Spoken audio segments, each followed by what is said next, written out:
2022 St. Louis Visionary Awards, next on City Corner.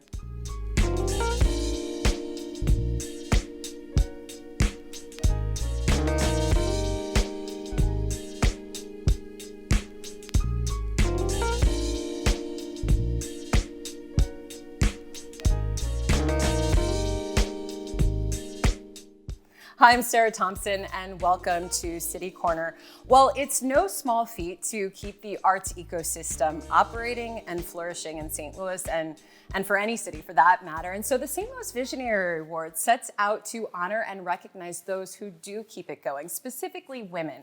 Women who work in the arts, women who support the arts, and women who contribute to the arts. And so today we're going to learn more about the 2022 Visionary Award honorees and the event that's coming up in April. I'm joined by Roseann Weiss, who is the chair of the board of directors for the St. Louis Visionary Awards. It's good to see you. It's good to see you, Sarah. It's been almost 2 years, 2 years to the day almost, huh? That's right. And the last time I saw you, you had just announced the honorees for 2020, Yes. and then the pandemic hit. That's right. And those honorees got to be honorees for 2 years. I was actually going to ask you because I couldn't remember if you did something last year, but those honorees then were for 2 years then. Yes, what we did was we actually had a virtual event last year. So we're very thrilled to be back in person this year. I know, it's going to be really, really exciting. And I just want to dive right in because this is an exciting time, I think, for anyone who supports the arts, goes to performing arts events or visual arts, anything in the arts. It's really great to see so many people, but in this case, specifically women who support them, and you do a great job honoring them each year. Tell me a bit more. We've got a photo that we're going to put up of this year's, the class of 2022, or the 2022 honorees. That's right. Well, we have every year, you think, okay, 6 more women, who are we going to get? But, in St. Louis, we have such a depth of talent and such a breadth. And so we have all kinds of nominations. So this year, we're just really thrilled. Hassie Davis, who I believe you're going to hear from later. Yes, that's right. Hassie is our teaching artist, just a wonderful, wonderful person who's done all kinds of great theater in St. Louis. Yeah, and you are correct that Hassie is in studio here. That's We're right. going to be talking to her in the second segment. That's right. And so she's terrific, and you'll see for yourself. And then Andrea Hughes. And Andrea is our social impact artist. And, okay, so we've got Hassie. Oh, we're going wait, to put up. okay. We'll maybe go in the order of the photos. Sure, so we'll sorry. See what's the next one. No, it's okay. Well, it's Andrea. There we go. I must have known. You already knew. So she's our social impact artist, and Andrea works a lot in Old North and in the north side of St. Louis, working with Zuka Arts. She's an amazing artist herself.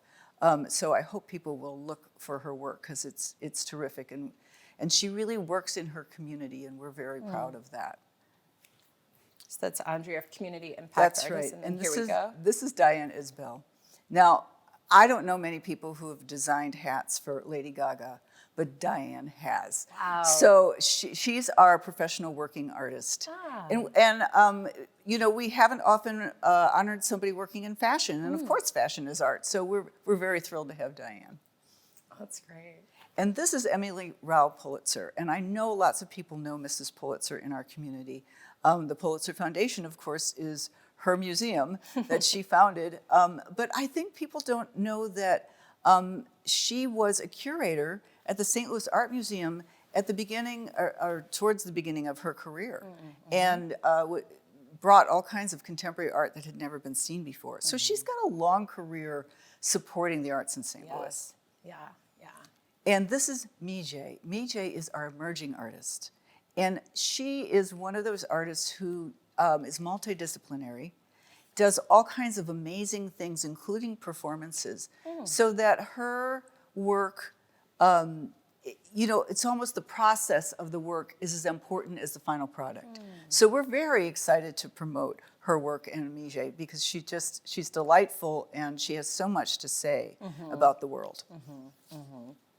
And this is Pam Trapp, and a lot of people in our community will know Pam. She very quietly supports the arts.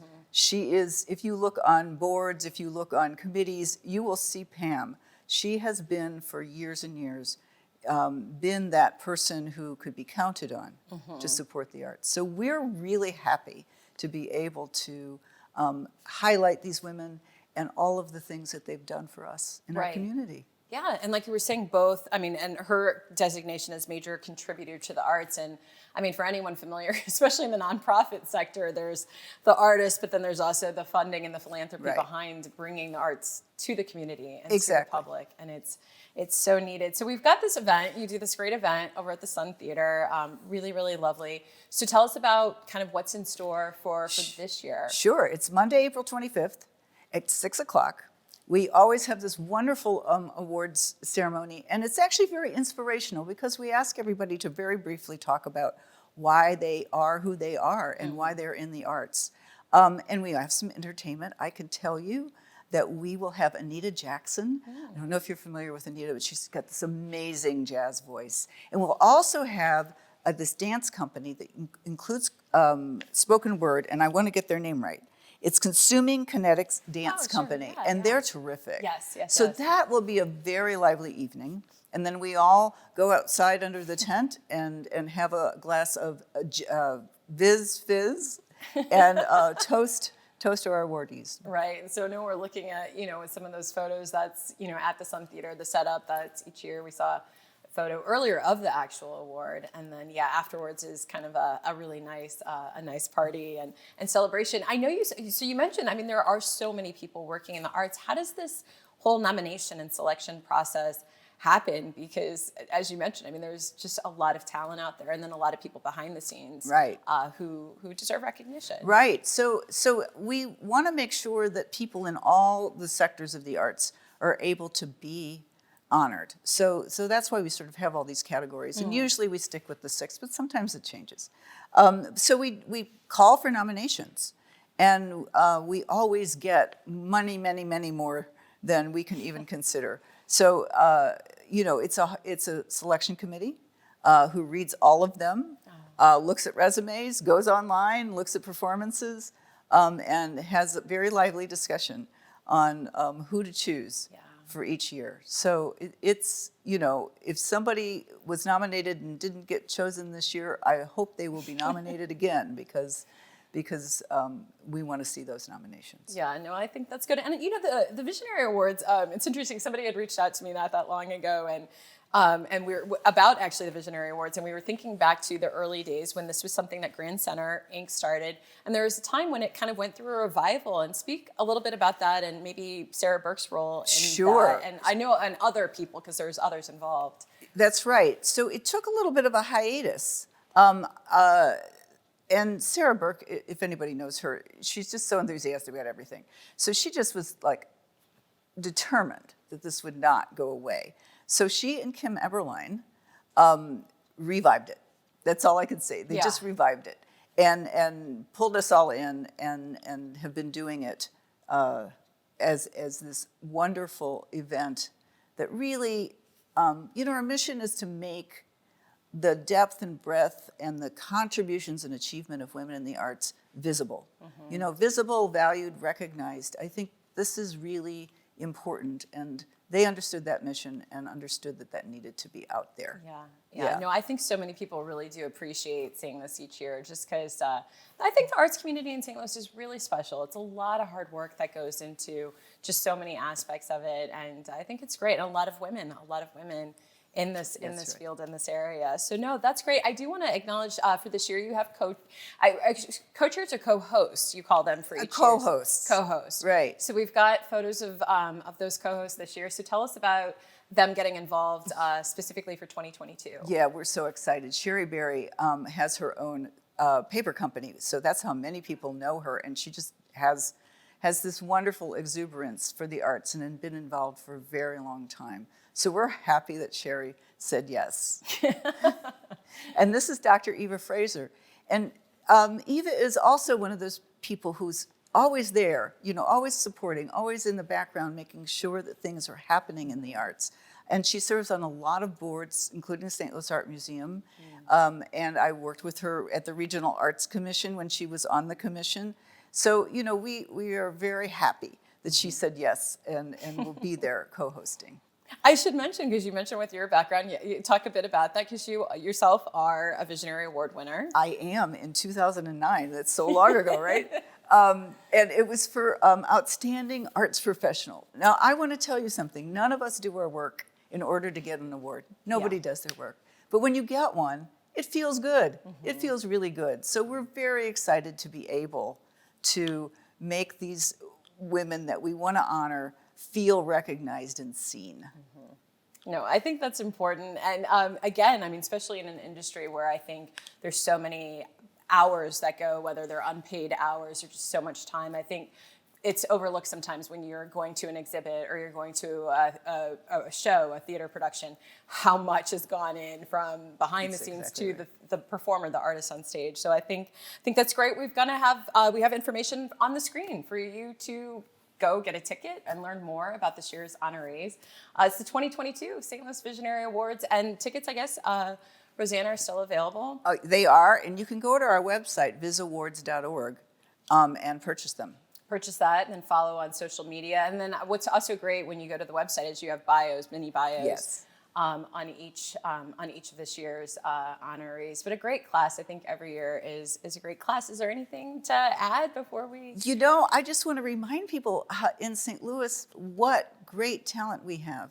And I also remind people, what have you done for the last 2 years? Yes. You have gone online and watched plays for free. You have gone online and seen concerts. You have, read poetry, downloaded books. All of these things were made and produced by artists and the people who support them.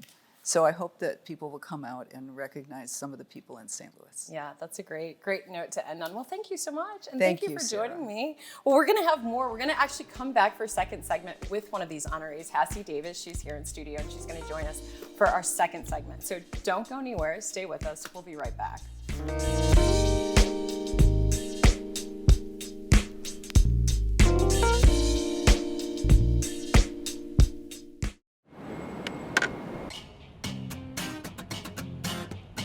There's so many reasons to love St. Louis, you can't pick just one.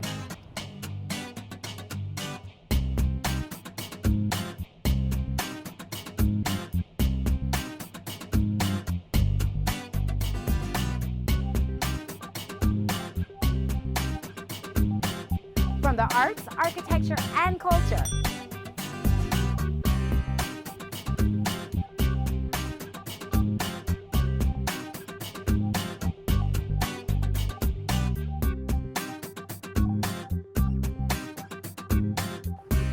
An all-new development, including the Cortex Community Center.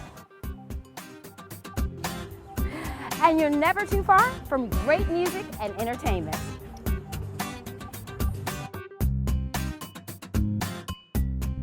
So come and experience St. Louis. This is the story of a boy who didn't talk for a long time. The boy liked things to always be the same. Any changes would scare and upset him. The unknown was an unfriendly place. The boy was very sensitive to lights and sounds. So he built secret hiding places where they couldn't get in. The boy didn't like looking people in the eye. He wasn't trying to be mean, it just made him feel uncomfortable. Sometimes he would flap his arms again and again. One day, I found out I have something called autism. My family got me help. Slowly, I found my voice and learned all the ways I could live with it better. Early intervention can make a lifetime of difference. Learn the signs at autismspeaks.org. The Missouri Botanical Garden is loved by green thumbs and non-gardening types alike because you can play. You can relax. And there's always something new to experience, no matter the time of day or the season. And learn about conservation and one-of-a-kind plants. So come and experience St. Louis. Yeah, it's so sad. It's not.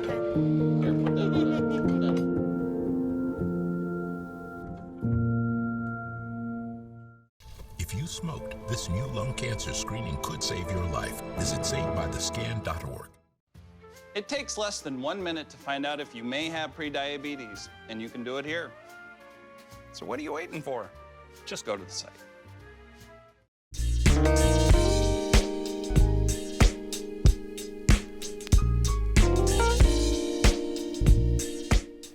Hi, I'm Sarah Thompson, and welcome back to City Corner. For today's show, we're focusing on the 2022 St. Louis Visionary Awards, and I'm now joined by one of the honorees this year. It's Hassie Davis. Hassie Davis's award is in the Outstanding Teaching Artist category.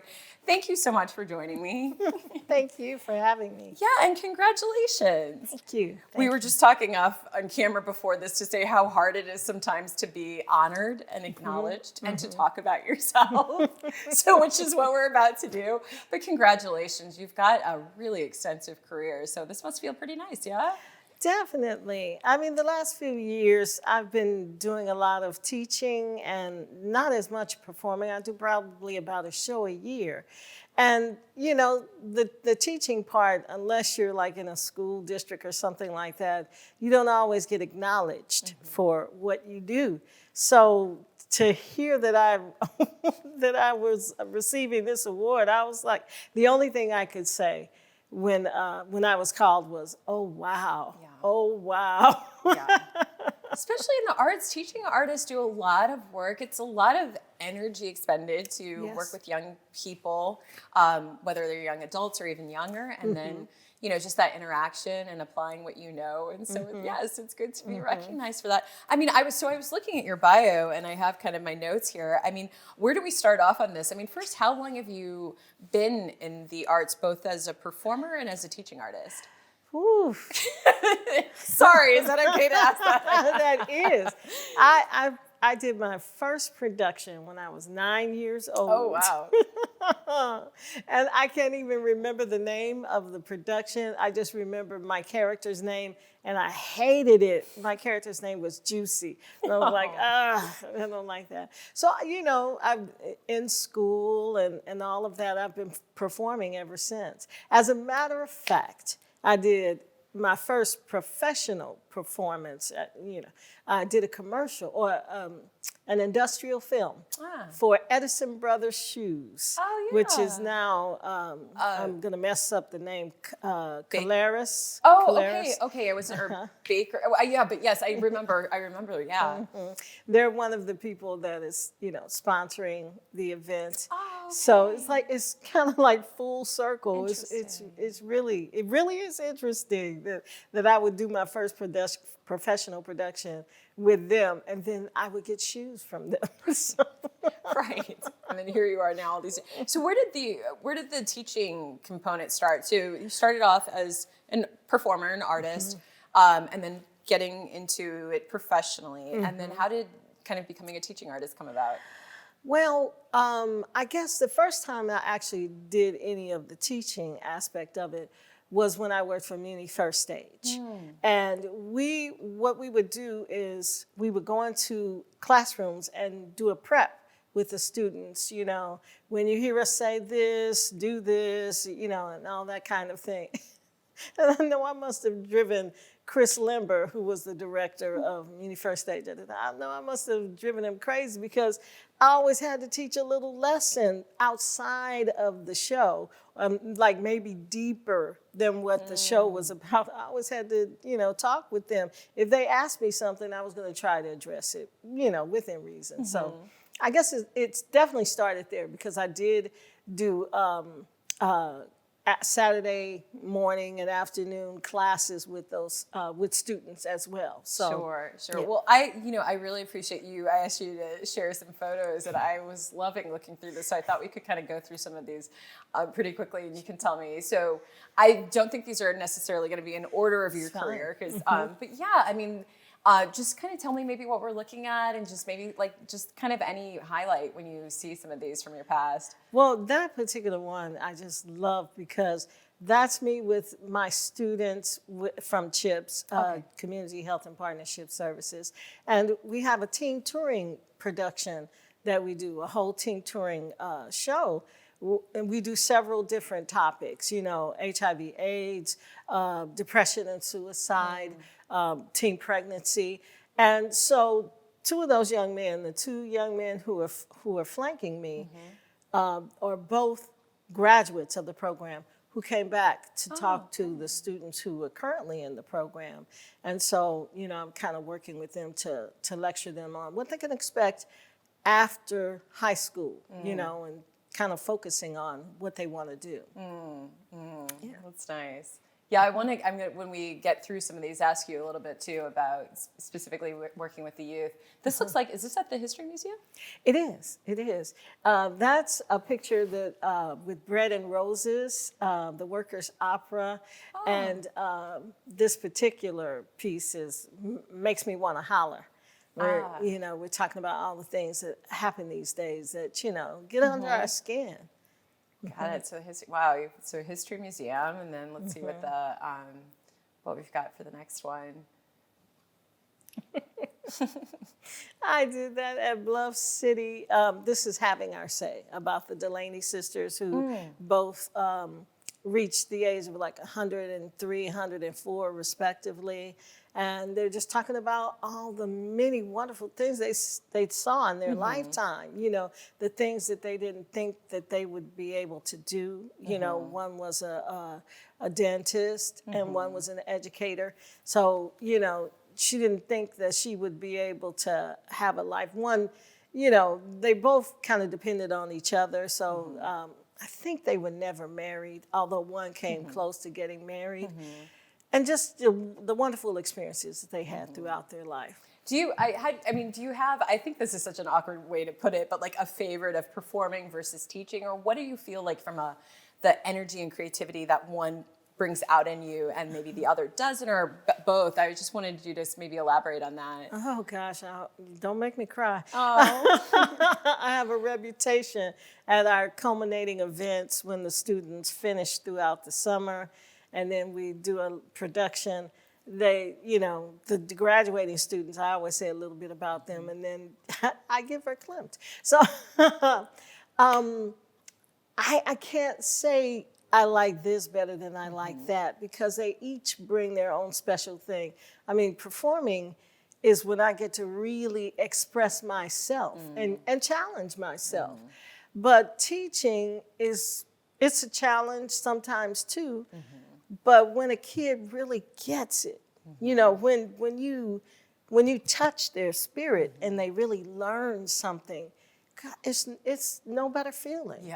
It's really interesting how that can happen when young people really make you emotional when you see them progressing or something clicking. It's really special. As we talk, I do, because we have so many great photos from your past, I do want those to just run while we talk. But yeah, I was going to ask you, I mean, really just, I mean, I look at, you've been with, we were looking at with CHIPS Health and Wellness Center, 21 years then that you've been there? Yeah.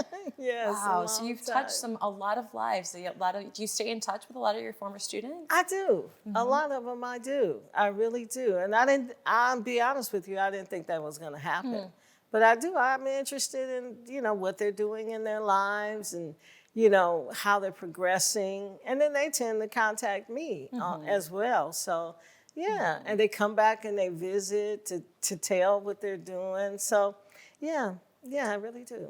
Do you have, we're just looking at somebody, are there any particular artists that are your inspiration who've kind of been, whether they're people that are famous or not, but who've been kind of an inspiration and a guide for you all these years? Now that's a tough question.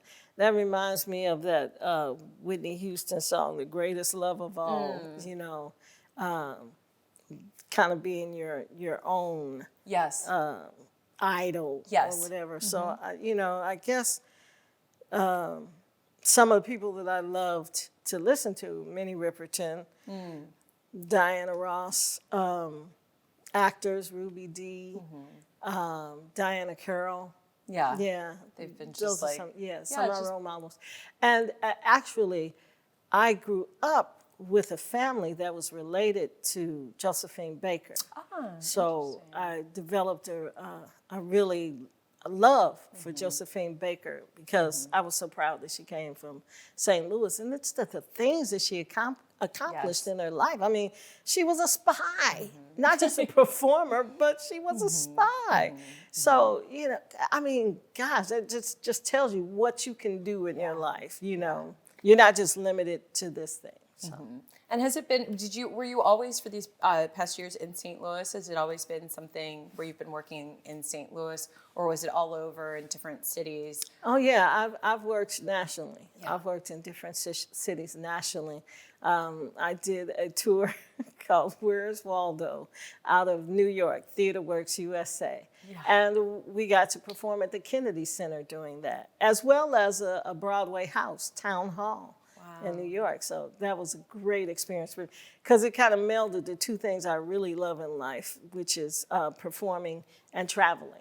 Oh, wow. I mean, so you definitely have one of those, when again, like looking at your bio, where I'm sure we're only just even touching the tip of it. I mean, really so much that you've done. Congratulations. I mean, I know this is going to be in your long career, like just a bump, but like you said, it's nice to be honored for all the work that you've done, both on the performance side and on the teaching side. Is there anything else that you want to add? I don't think if I dare ask you if there's like that one kind of pinnacle highlight of your career, I know you're probably not going to have an answer, but I don't want to speak for you. I mean, when you think back on it, is there that one highlight moment that was just really special for you?